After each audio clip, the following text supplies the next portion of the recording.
Welcome to Whiskey Lore. I'm Drew Hanisch. Well, it's time for another interview, and this will be the first interview that I'm going to do with a writer, a history writer who focuses on whiskey history. And not only is he a writer, but he's also the co-founder of Kings County Distillery in New York City. I'm talking about Colin Spoelman.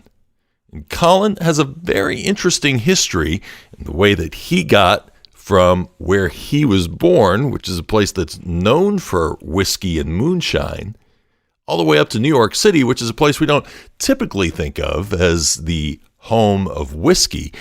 But if you go back in American history, you'll find that Pennsylvania, Maryland, and New York were very rich in their whiskey history.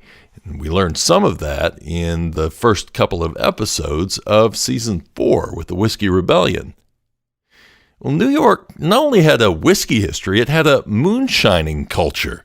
And we're going to talk about that during this episode. We're going to talk about how Colin found his way into distilling in Brooklyn. And you'll get to eavesdrop on some of the banter between he and I, a whiskey history podcaster and a whiskey history author. We're going to talk about myths and legends. We'll discuss the origins of American whiskey. And we'll take some time to dig through some of the fascinating stories, including some of the more shockingly graphic stories that led Colin into writing the book Dead Distillers. So it's going to be a fascinating hour, and we're going to get to that discussion in just a moment. But the first thing I want to do is let you know that for the next 4 to 5 weeks, Whiskey Lore is going to go on hiatus. And the reason is because I am chasing after a story to wrap up season 4 that I think is going to be absolutely fascinating. But it requires me to take a road trip of over 5,000 miles. And you're saying, why do you have to take a road trip of over 5,000 miles? Well, I'm not going to release that information to you right now. I want you to stay curious for the next few weeks until I come back and deliver the story to you. But it's going to be a fun story. And the reason I'm having to drive instead of flying out there has nothing to do with COVID. There's a specific reason why I have to do this by car. So since I'm doing it by car, I'm also going to hit some other spots along the way, including taking a little side trip through Kentucky on my way back to South Carolina. So details will be coming up. If you get lonely for Whiskey Lore and you want to hear some more content and you are not a Whiskey Lore Society member yet, then head out to patreon.com/whiskeylore. You can hear all the second halves of the interviews that I put out there, a couple of behind-the-scenes episodes that I put out there. Also, you can get a copy of the Whiskey Lore Flavor Wheel and a free printable tasting notes PDF and so much more. So if you want to do that, just go to patreon.com/whiskeylore, and I will keep you company there for the weeks that I am gone. But otherwise, keep watching Instagram.com/whiskeylore and Facebook.com/whiskeylore, and I will post some of my pictures that I'm taking along my path. So that will be coming up right here from Whiskey Lore. So for now, let's learn a little bit more about New York distilling.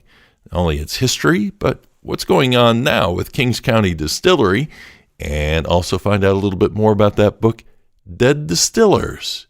Here's my guest, Colin Spoelman. Well, welcome to the show.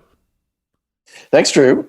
It's nice to be at least talking to somebody in New York. If I can't be in New York, at least I have the opportunity through Zoom to do this. Would love to come see your distillery someday and see what you're doing. How are things going with the whole pandemic thing? You guys feel like an opening is coming soon? An opening is coming soon one way or another. I think that's kind of the case. But also there's been different eras within the pandemic, and there was sort of the hand sanitizer beginning to it, and then this sort of slow summer. We got outdoor dining back, and that actually helped us quite a bit. We pivoted to e-commerce. We've been doing virtual tastings.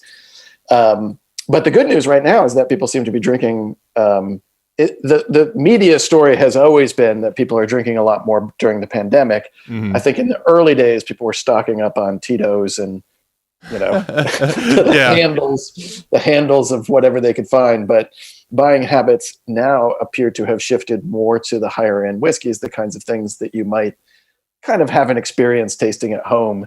And our whiskeys certainly fit into that. So our distributor business in New York, wholesale business, has gone up quite a bit. Especially with Christmas, but then even January, February, which are usually slow, have been pretty strong. So that's a good sign. Yeah. So you've got the Kings County Distillery, and you are also the author of 2 books. 2 books. Yeah. Okay. One is called Dead Distillers, which I just got a chance to read through, which is a fun read.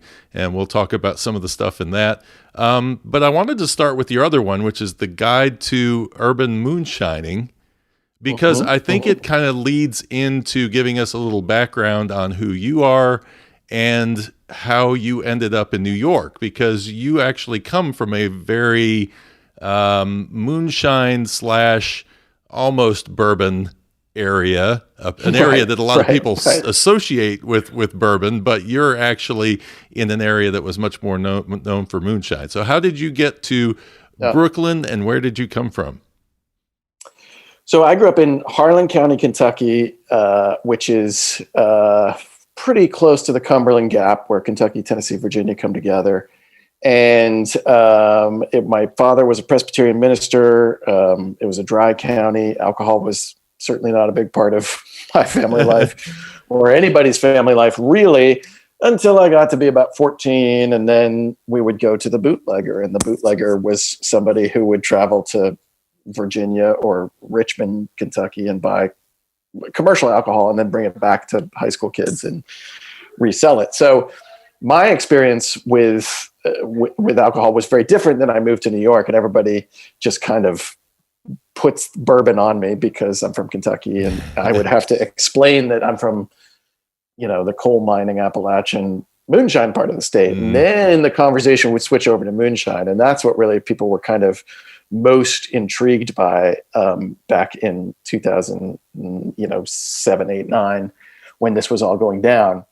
And so I would bring some moonshine back from Kentucky. That was part of my interest in getting into ultimately becoming a distiller. But at a certain point, I just wanted to be a hobby distiller, a home brewer, which exists for wine and beer. That's legal to sort of do, to do some home brewing, so to speak. But for spirituous beverages, that's still illegal. And to do that is to be a moonshiner. So there was a little bit of a kind of transgressive quality to trying to recover this cultural inheritance that I realized that I had come from. No real intention of starting a distillery until kind of I realized that the idea was a strong one because people were really into it, and there was no way to really continue to do it at a certain point. It had gotten big enough. There was a newspaper that was trying to write about it, and I just figured I needed to get a license. I could still do what I was doing. Yeah. I would keep doing it in the apartment, just do it on the side. Then I got into it and realized that you can't really do that. You have to become a commercial distiller with all the trappings of a commercial distiller. So we don't think of moonshine in New York City. Well, right. Yes. And there was the sort of cultural disconnect of, there's sort of the farm to table movement was happening. And so people were really intrigued by food culture and how things, particularly things, traditional food and beverage, how those things had gotten lost, certainly in an urban environment. So to be able to kind of bring this tradition of moonshine to that audience there was something potent in that, and that I appreciated it, and then sort of was like, how can I benefit from this? How can I monetize this? Right. So, yeah. Well, I was going to say, how do you, because you weren't distilling at all when you were in Kentucky, or did you, right. And you went to the bootlegger, but did you ever see a still, and did you ever see an operation? Never. I was never close enough to whoever was actually making the moonshine to go into the woods to see a still. It was really, in most of those instances, there was pretty significant removal from you and your sort of retail bootlegger. Everybody knew the retail bootlegger. That was like, completely well known, and you didn't even have to necessarily have a connection to go visit there. But, to get up in the woods with the guys who were actually making the stuff, that was sort of a different ballgame. And yeah, to this day, I haven't necessarily, I've met a lot of moonshiners, and I've, tasted a lot of shine from people all around the country, not just in Appalachia, but plenty of stuff. Once I kind of came out of the woodwork, people would track me down and be like, what do you think of this? And I've got a lot of that. But none of it is necessarily, well, some of it is of that sort of legitimate tradition, but a lot of it is younger people who are rediscovering it and trying to kind of recapture and make sure that doesn't quite get lost, which was very much in danger of happening when I was in the sort of range that we're talking about, just because cars made it easier to travel out of the mountains. You didn't have the geographic isolation that you had. There were more counties that were going wet. The price of alcohol relative to the price of tax got lower and lower. So, the economic reasons for moonshining kind of went away at that moment. And so from that point forward, it's been sort of more of a cultural exercise than a sort of, survival mechanism of breaking the law kind of thing. So you have J.W. Dant as the Dead Distiller on your book. And so he started distilling in a log still. How did you start distilling?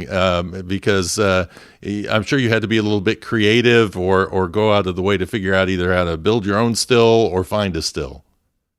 Right. Well, this was, and I will say, I think moonshine kind of flourished back in 2010, in part because the internet made it possible for people to anonymously share information about distilling, because there were books from the 70s that were in the kind of alchemist cookbook kind of anarchist, just kind of like zines, poorly illustrated, typed up on a typewriter. Stuff that you could find self-published. There were some shreds of things that you could find that could kind of point the way, but the internet really just opened it up. And if you were like me and didn't know how to solder and didn't know copper from stainless steel or plastic, and it was scary to try to build a still, but you could buy a still. And so in the same way that there were places that sold water pipes for tobacco use that were clearly intended for a different purpose. Right. There were stills that you could buy that were only for distillation of essential oils that, of course, were there for hobby distillers. And so I went to Brew House and was one of those sites. And Hillbilly Stills is one that I ended up kind of gravitating to. But both of those were kind of hobby distiller supply shops. And so with that, plus a good homebrew shop, you could essentially do whatever you needed to do. And that's how I got started as a distiller, not necessarily as a business. That kind of came only after confronting the sort of, well, first of all, getting into it, I really discovered that I liked doing it and it was fun. But also it was unsustainable. I mean, I was going to potentially get into trouble, which was not my intent. Right.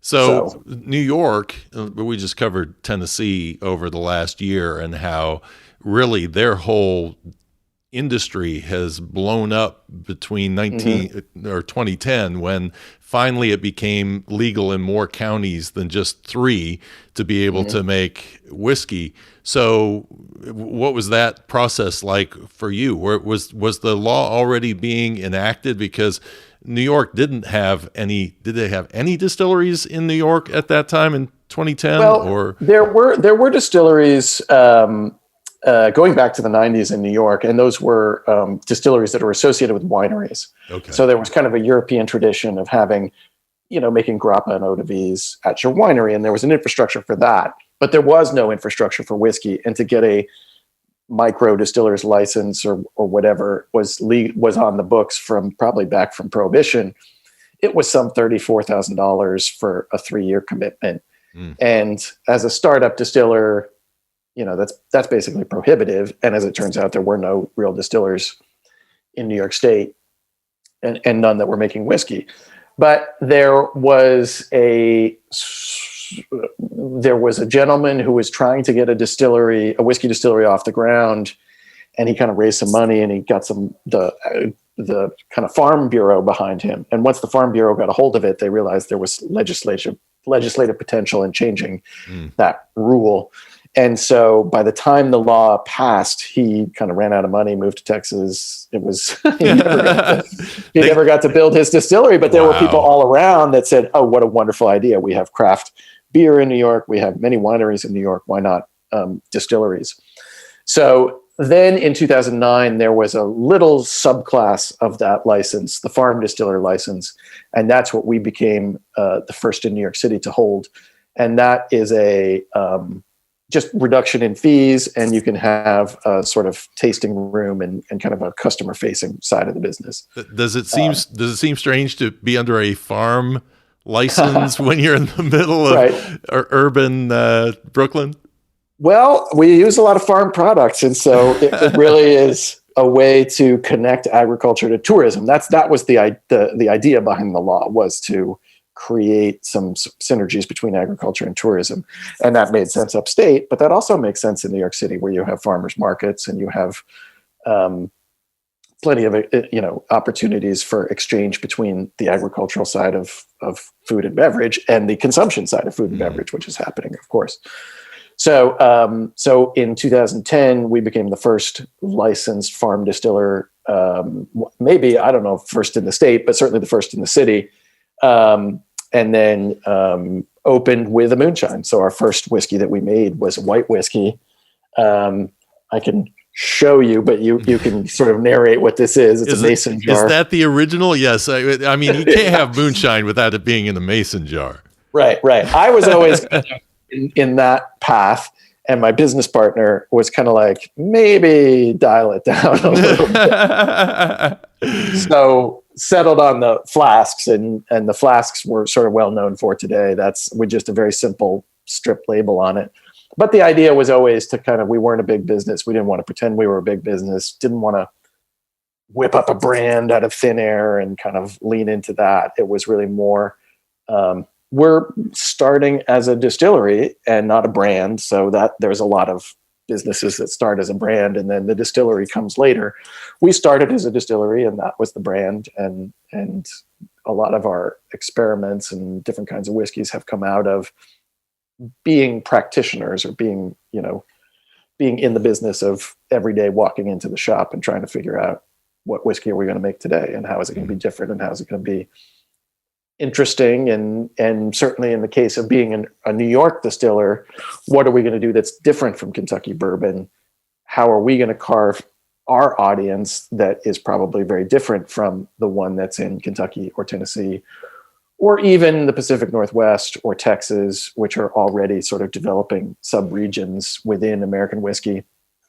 Now that distilleries are 10 years into the craft boom, we're starting to get a sense for what the landscape might become. And you can imagine beer back in, the early 80s, when there was Milwaukee and there was St. Louis and there was Denver, right? And that was the regional style of beer. And then you started to see craft breweries pop up and start to define their places. And so I think the same will be true of craft whiskey eventually.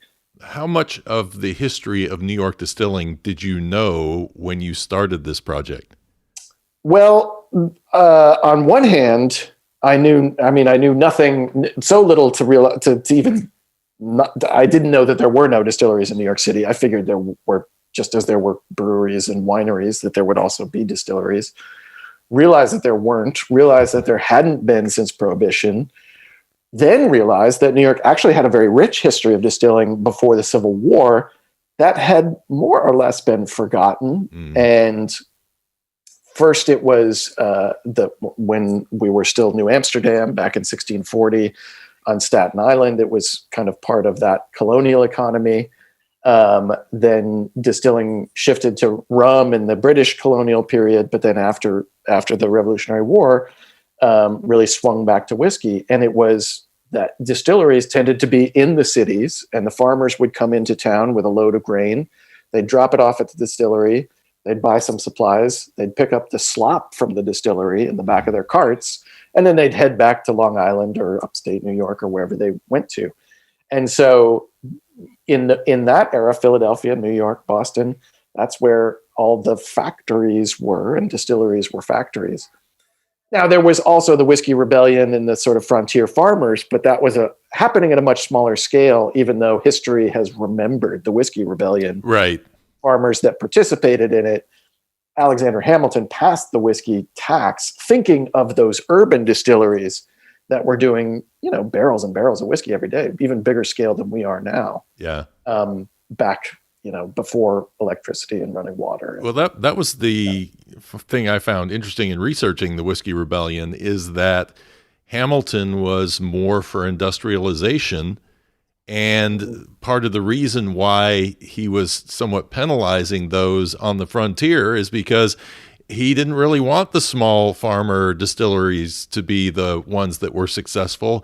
He knew that they could produce higher volumes and become much more, heavy on the output if he gave benefit to the industrial ones in the East, in Philadelphia and New York, and so you have that going on. You have right after that George Washington, and he's come back now, and he's got a distillery running on his land, mm-hmm. and you've got the city of New York that when we think of now, as I've studied history, I've moved away from that Kentucky only mm-hmm. thought pattern mm-hmm. and started to realize that from the time of the Revolutionary War all the way up almost to the Civil War, the mm-hmm. center of whiskey was probably more in New York and Pennsylvania than it was moving out into those rural areas of Kentucky. Yeah, I mean, people forget that Kentucky was settled ultimately, in the early to mid 1800s. I mean, it took a while for people to actually populate Kentucky, and that meant that the volume of whiskey that was coming out of there was much smaller. And I remember reading an article. It was only in the 1840s that New York whiskey, domestic whiskey made in New York City, was actually outsold by whiskey from Lawrenceburg, Indiana, which I kind of was like, oh, what great irony that is that's where the distilleries were there on the Ohio River. And, right. And, at that moment, then you had all that farm culture around Ohio, Indiana, Kentucky that were all feeding into that whiskey boom that was happening then. But that was as late as the 1840s, 1850s. And only then is the price sort of thing. And New York land was more valuable then. And so it made less sense to operate a distiller. And there was some cultural friction. A lot of the distillers tended to be Irish or German immigrants. And so distilling began to be perceived as a kind of moral scourge. I mean, certainly alcohol, there's always a temperance through line in American history, but it gets very strong around the 1840s, 1850s, as leading into the Civil War, issues around the Civil War. But there were also Northeastern issues. Certainly in New York, it was the natives versus the immigrants, and that's Republicans versus Democrats, or Protestants versus Catholics, or non-drinkers versus drinkers. So, well, coming in with my knowledge of history, and I surprise people sometimes because immigration is something that we talk about now from a different aspect. But during that time, when you were having this mass immigration coming from Ireland and coming from the old world here, there was actually a political party called the Know Nothings, which was also known as the American Party, and their whole goal was it was also known as the Anti-Catholic Party. So their whole mission was really to figure out how to take society away from a focus on the immigrants and really benefit the natives, as they would say, even though the natives really hadn't been here for more than 100, 200 years by then. So Yeah, and so New York really kind of encapsulates a lot of that struggle in the 1840s, 1850s, and we think of the movie Gangs of New York and what was going on there. You had Tammany Hall and all this corruption going on. I did an episode around the Swill milk scandal that happened in New York in the 1850s. That, basically you had these dairy distilleries that were poisoning these kids with, these infants with this milk because they were doctoring it with everything they could find to make it look like good meat, but they were just feeding swill to their cattle with no other feed. Right. And so they were sickly and they were cows living in tenement Brooklyn, where again you have no running water, you have no electricity. Yeah. They're just they're living in their own excrement. We can assume the people were living in their own excrement. I mean, it was like urban camping is sort of 1850s New York. Everybody's sort of the Irish immigrants. You had whole tenement buildings that were stacked full of people. Conditions were not great from a public health perspective, irregardless of swill milk. I mean that's yeah.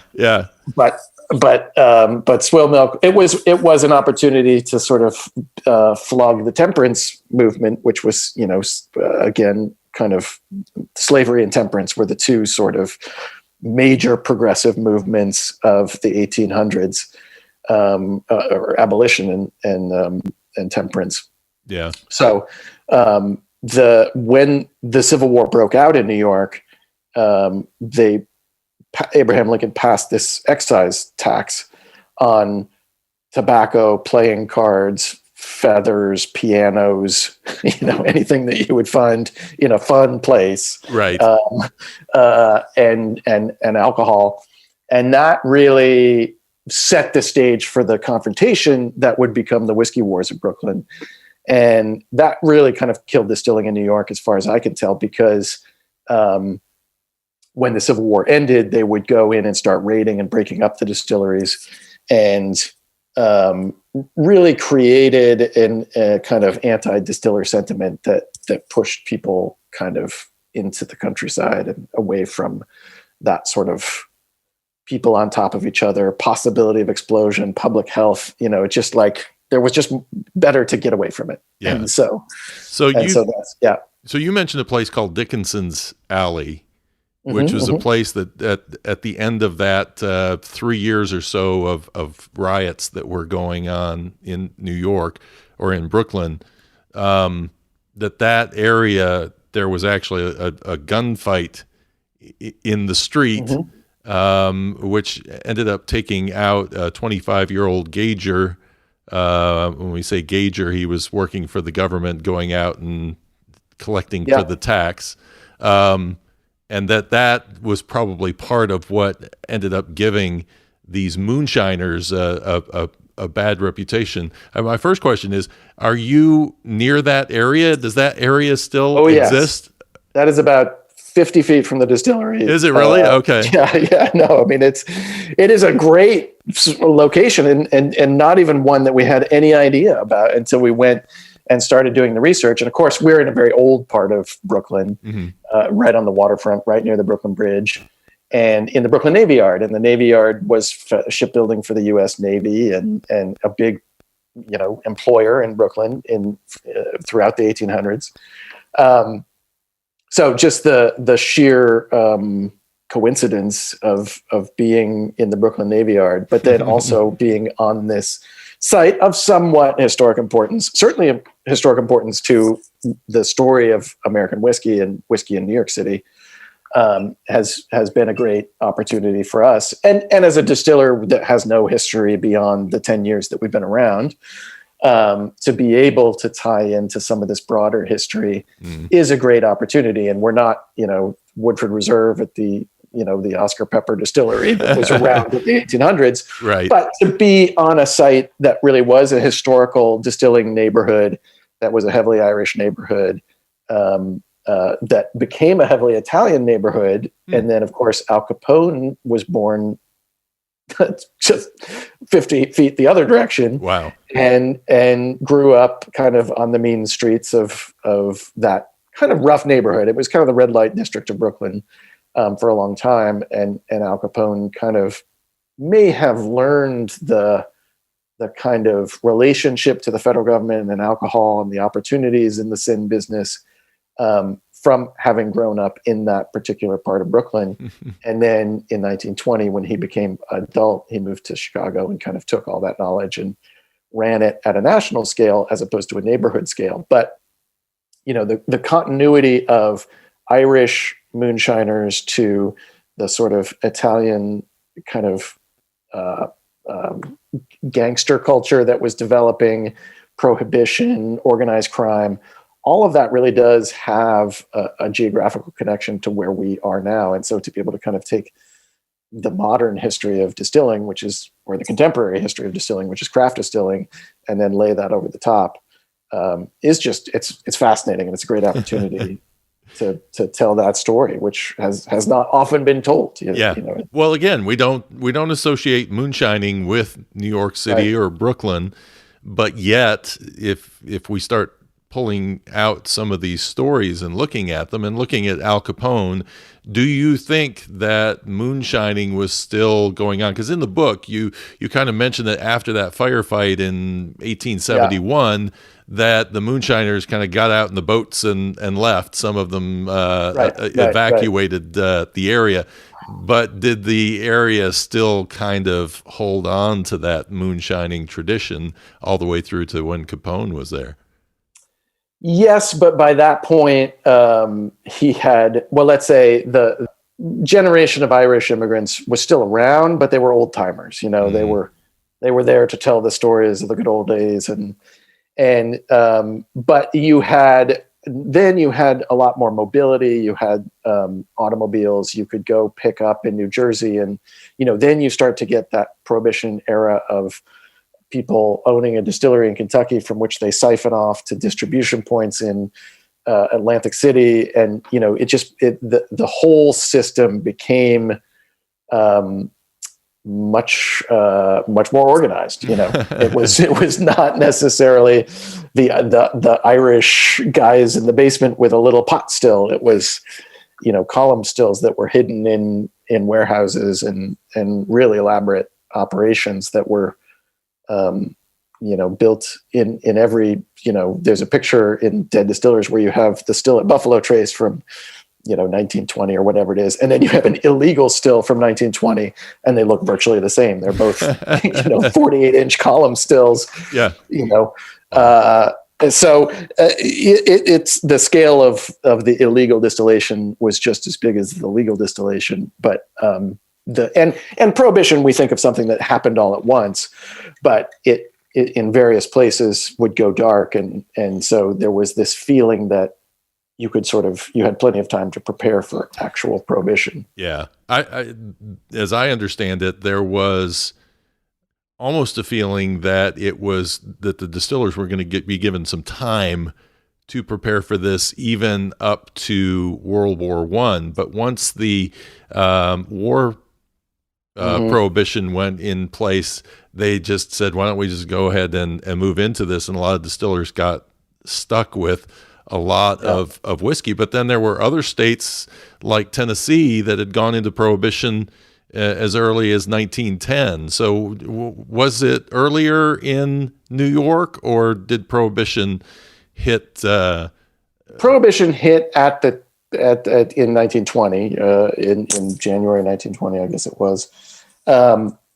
So it wasn't necessarily, but then there were very few distillers left in New York City. In fact, I don't even know if there were real distillers. There were certainly rectifiers who were buying bulk alcohol. Maybe they were doing some redistillation. Mostly what they were doing was packaging and probably adulterating. That's what rectifiers did in those days. There wasn't probably a whole lot of business lost, and any of the sort of illegal distillers, were probably trying to get out of trying to get further away from the publicity or the scrutiny, shall we say. Yeah. Yeah. So even, the fact that moonshining kind of first blossomed in Brooklyn and then quickly has extinguished and moved somewhere else, I think, is just a reflection of that's where the scrutiny was. There were revenue officers, first in the cities, then they moved kind of into Virginia, Kentucky, Alabama, places like that. Yeah. So another thing that I love to cover in my podcast episodes and try to dispel are all of these claims of being the oldest. Because go through Kentucky and you'll hear it over and over. The first to do this, the oldest, this, So when I'm going through your book, one of the characters that we come upon first is George Thorpe. And George Thorpe is, I guess, we don't really know if he was actually making whiskey or not. We have a connection where we know that they had a still. And we know that he was making corn beer, but do we really know if he was actually making whiskey? I mean, I would argue it seems very unlikely. I mean, if you did bother to put the fermented beverage in the still, would you not? Wouldn't you write about that? Yeah. Wouldn't that be something to put in your letters back east? So I think, people have kind of taken the opportunity to assemble those two facts, and also not to yield the first distillery. I mean, the first distillery that anybody knows for sure that was a commercial distillery was written about as part of the Dutch New Netherland Company on Staten Island. Was that the first? I don't know, but that's the first one that was written about. That's sort of identifiable. George Thorpe probably was not, and the way the still is described, it was more like a microscope. It was a piece of scientific instrumentation for its era, and not necessarily there to make whiskey. We're making whiskey with a 1 gallon still. Forget about it. I mean, you'll be there all day and all night. So I think not. But there's, rye whiskey came from the old world, and people were growing rye with the intent to make whiskey in the 1640s, in that historical moment, as written about in Massachusetts and New York and other places.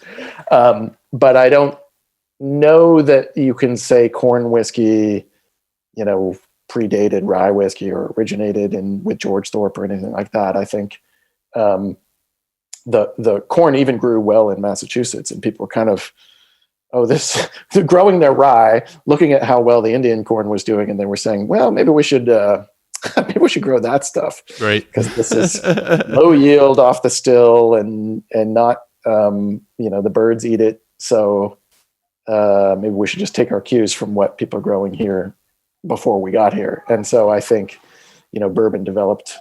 If you consider bourbon to be corn derived whiskey, right?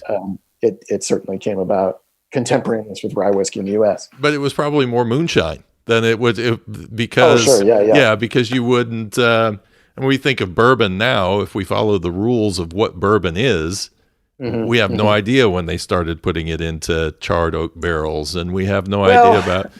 I have a view on that too, which is just that it was so common in Europe to age things in barrels, and they knew that you could toast barrels and char barrels to get different effects from cognac. So the idea that the European technology was completely foreign to the Americans, that just gives very little credit to the to the worldliness of people at the time. And certainly they developed, George Washington sold mostly common whiskey, which we take to mean unaged whiskey. That was what he was mostly selling. But that's not to say that he didn't know that it made sense to age some of the whiskey, and whether or not he was aging it in new barrels or toasted barrels. People routinely, recycled barrels by toasting them on the inside to kind of kill the bacteria that might have been in there from whatever came before it, or the smell. Yeah. So, to try and pinpoint an innovation in what is ultimately a folk history and a folk evolution of a product, is applying a kind of Silicon Valley modern inventor, Thomas Edison, Henry Ford focused mindset to something that really just evolved alongside many other types of alcoholic beverages were being made all over the world. Well, speculation is such a huge part of all of this history, because you talk about the barrels coming down to Kentucky from the forks of the Ohio, and you had they said they had old Monongahela put on them, and so we take that word "old" and we assume, okay, well, they must have been aging it. And that's why, well, the aging could have just been the fact that, it was coming down the river and the time that it spent on the river before it got there. Another one that I love is when they say, I've heard this from multiple people, that the word brand originated from them stamping bourbon onto bourbon barrels. And the word brand, or the concept of brand, goes all the way back into antiquity. It's not something. So it's like we pick up this stuff and we want to have an answer, so we just make one up. Right. Yes. And that makes it really hard when you're trying to study this stuff and trying to get the story correct when there's all this speculation going on. Right. And alcohol history is particularly rife with invention. Yeah. For one reason or another. So when you get into writing a book like Dead Distillers and you're going through and doing all of this research, how do you make that distinction between what may be fact and what may be perpetuating another myth? Well, I think you have to write about what is a pretty clear fact, because you have the historical documentation. George Thorpe did write a letter that said, we have made a fermented corn beverage that is comparable to English beer. So that you can kind of pin on that. And he did have a still. So those are historical truisms, or a truth insofar as there's a documentation of it. For things that are hearsay or mythology or apocryphal, I found it was very helpful as a distiller to kind of look at the actuality of it and say, well, that doesn't actually make sense that you would have a little 1 gallon still and try to produce whiskey from it. I mean, you can't get a 1 gallon still and make whiskey from it. The cut is so short, it's just pointless. It's just like, so, there was a while when George Washington's distillery was sort of claiming to be the largest in the United States, which was just irrefutable by anybody looking through any newspapers of distilleries for sale during that time. And there were, distilleries that were 10 times as big as George Washington's distillery. But there just is that temptation to kind of seize on what and foreground that and assume that what you don't know isn't there because it wasn't, written about. But in a lot of cases it was, and also one of the great times to kind of be able to, you don't have to go to a research library to get some of this original documentation. You can just go to the internet. Yeah. And so I think it is a kind of exciting time to kind of apply the armchair historian approach to looking at whiskey history, because sometimes it's just knowing what to look for in the historical record. Yeah. And certainly kind of for me, and part of the reason why Dead Distillers came about is I was looking for distilleries. I was searching old newspapers in Brooklyn for the word distillery. And all that ever popped up were these gruesome accidents involving children. And it was just these like horror stories of child labor that was going in to stir the mash, and they fell in, or they were scalded from a pipe that went out into the street where kids were playing. And it's so colorful, but it gives you the texture of life that no amount of kind of looking at the data or the census, saying, well, there was, 1 million barrels of whiskey made in Brooklyn. And so it doesn't tell you nearly as much. It personalizes it. It makes you, well, I love that you put all of the clips, that you have those little clips throughout there. There was one that you had, and it was from a Topeka newspaper, and it was telling about a boy who had been scalded by Swill. And then, but that wasn't what caught my attention. You had left enough of the clipping below it that I read the next headline, which was talking about a girl being hit by a train and being sliced in half and her head rolling down the hill.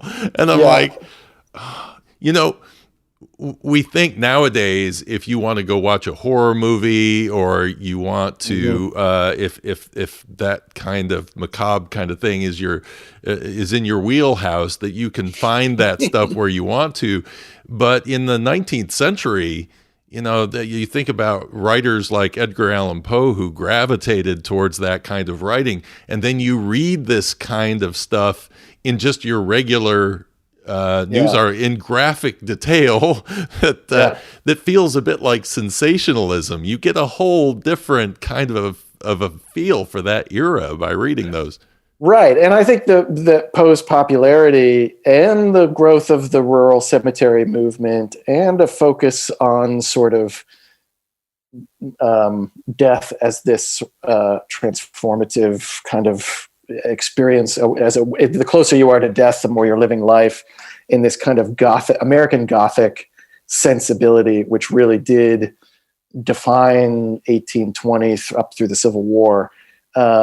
That just American life, because it was so hard. I mean, let's be honest, did kind of focus on the gruesomeness and the macabre and the scary aspects. Yeah. And I think it was a way that people coped with, living without some of the comforts that we now appreciate.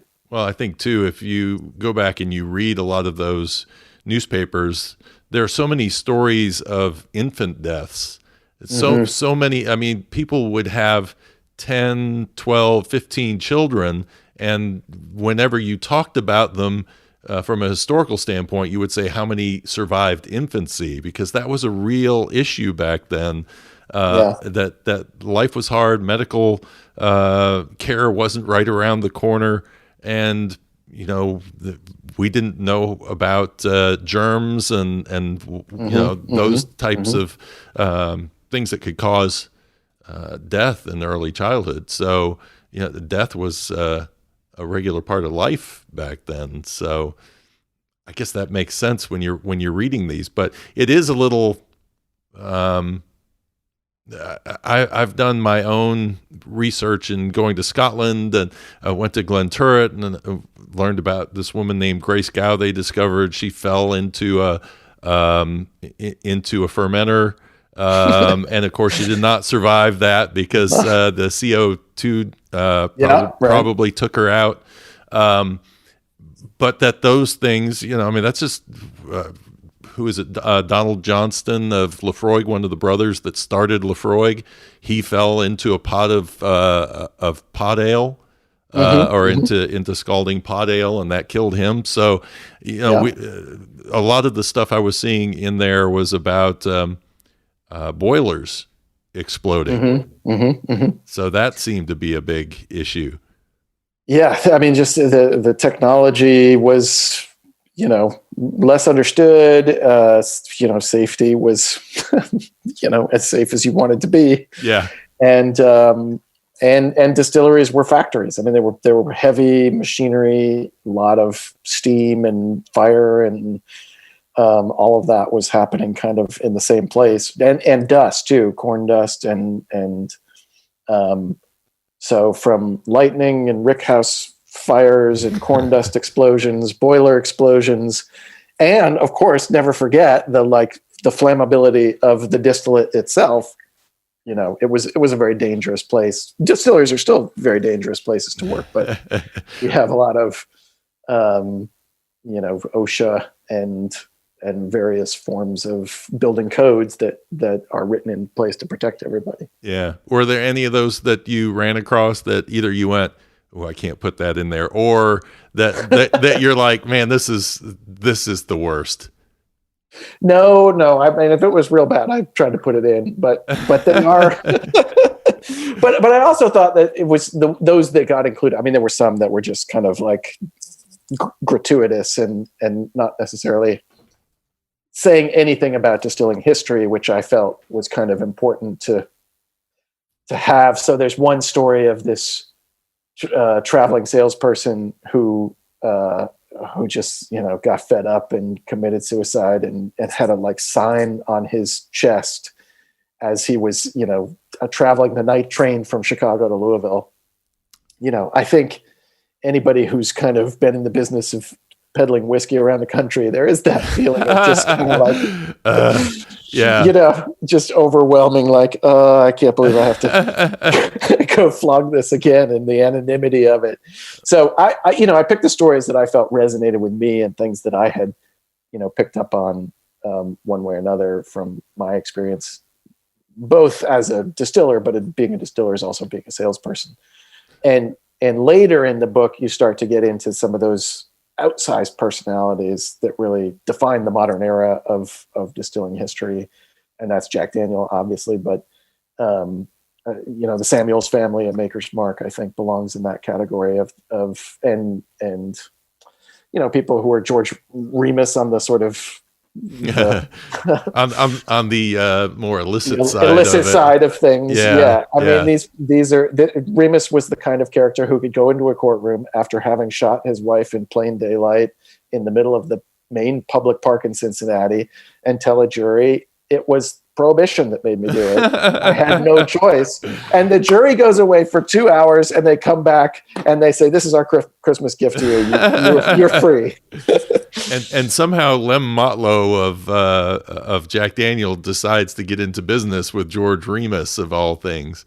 Oh yeah. That's because I guess his Tennessee had Prohibition. So right. So Motlow had to go to St. Louis. And the story that I hear is about basically there was whiskey that was starting to disappear from the warehouses during Prohibition, and Lem Motlow had to go to court over that. And later on, George Remus came back and said, "That was me, by the way." Right. So yeah, watch who you're hanging around with and associating with. Well, I hope you enjoyed part one of my discussion with Dead Distillers author and Kings County Distillery co-founder Colin Spoelman. You can find his book out on Amazon or at your favorite bookseller. And find out more about his distillery at kingscountydistillery.com. You can also join me for part two of my conversation with him as a Whiskey Lore Society member. Just head to patreon.com/whiskeylore. We'll find out what J.P. Morgan has to do with whiskey, learn more about cemeteries and how they relate to whiskey and bootlegging, and get you some tips on how to spend your time in Brooklyn when you visit Kings County Distillery. That's all at patreon.com/whiskeylore. Hope you enjoy the next few weeks, and I'll talk to you again in May. And until then, cheers and slàinte. Whiskey Lore is a production of Travel Fuels Life, LLC. For show notes, head to whiskey-lore.com/episodes.